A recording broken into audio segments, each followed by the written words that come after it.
大家好，我是图书中阿中古，欢迎大家来收看客家名录学院。今日要留大家小记嘅主题是大家平常时英语当中听说会读到千多摆嘅主题，就是点餐。唔知大家英语当中会发生几多咧？像我吼，早晨放床一听。食早餐家下食早，一定会先点餐，去我杯买。为到同住家下咧，会食煮诶，咪会点餐。到下煮头可能有肚脐诶，想会食到诶下煮茶有点餐。暗晡头想会食鸭，好到最尾岁末之前，可能有啲人想会食鸭烧。冇想出去买，两下手机轻方便，打开了又做得点餐，可能一日当中有人少则300，多则就500-600，点暗多摆，天总会拄到千多点餐食饭嘅问题咯。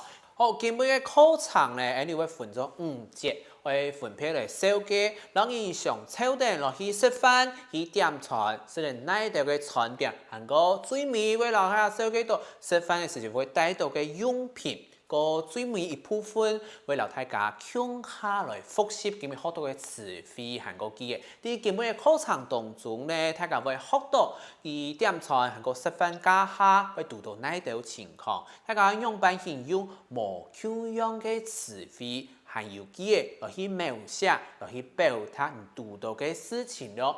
大家識得向下來進行基本嘅課程咯。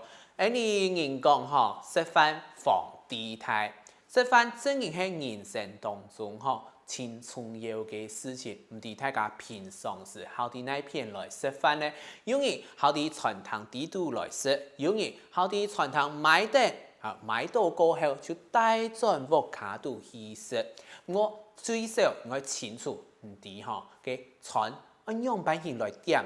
無論係哪種用餐嘅方式，就做得適到本人知道會親密嘅餐點哦。稍等帶大家向下來去看一下，上週好向下來去食飯嘅朋友，到底佢哋會發生哪啲事情呢？向下來看了。